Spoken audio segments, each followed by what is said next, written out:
signature and add your name to the right side of history. Kia ora.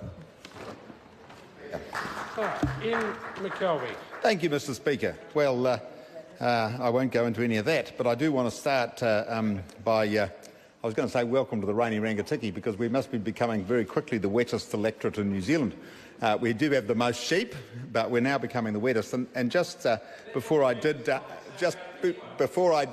on to what I really want to talk about, I think it's worth mentioning the fact that whilst the Rangitikei and Wanganui districts have declared states of emergency, I've spoken to my local mayor recently, and things aren't as bad as the emergency initially looked. But nonetheless, there's flooding right throughout New Zealand, right throughout the North Island, which is quite unusual when you think of the history of our floods and emergency situations. They don't often spread right across the North Island.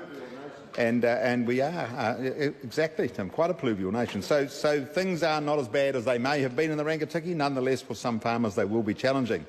Mr. Speaker, the Rangitikei is the heart of the Horizons Regional Council.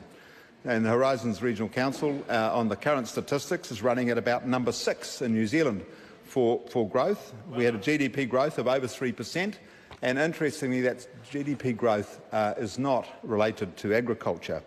It's related to a much broader sector than that. And I think that's one of the really encouraging things about rural New Zealand in recent years, is that we have diversified our economy significantly, as have many other parts of New Zealand. And whilst agriculture is a hugely important part of that economy, it's not the critical part of it that it perhaps was earlier in our history. In the Manawatu Wanganui area, or the Horizons region, of course, as Minister Bridges alluded to earlier, we have a new economic development strategy, and we've got an action plan to boost the regional economy.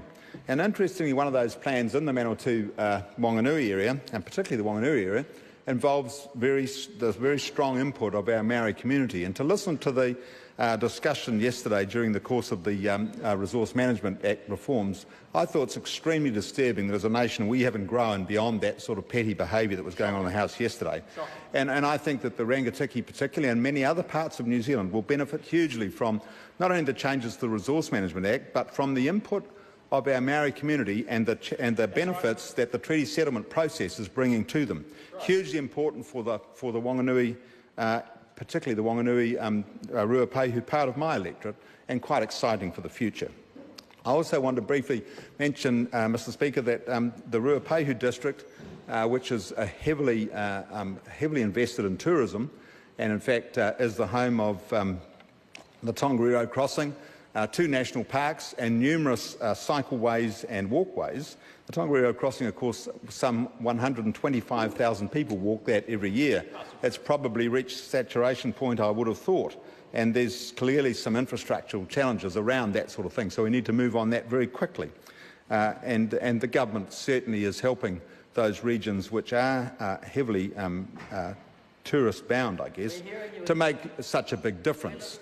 So that's very encouraging. And just while the Minister of Heritage is talking, of course, the Tangawai Memorial, which has its anniversary in about a week or two's time, is being upgraded currently. And of course, for those people who don't realise, Tangawai, right in the centre of my electorate, but also Tangawai was was the biggest disaster in New Zealand history at the time, and still is one of the most significant disasters in New Zealand's history. And of course, the Wangaihu River, which the Tangawai Bridge crossed, and still does cross, or a new one does, is one of those rivers that's creating a fair bit of grief at the moment in the lower reaches. So, Mr. Speaker, I think our regional development strategy is doing extremely well. It's doing a great job in my electorate.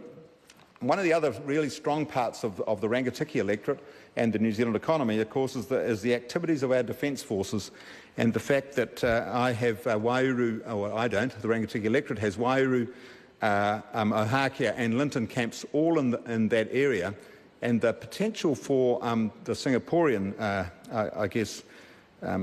agreement to come off is huge for my part of the world, and it would be very exciting if there was ever agreement reached with them over Ohakea. So I think, Mr. Speaker, that's very exciting for us as well.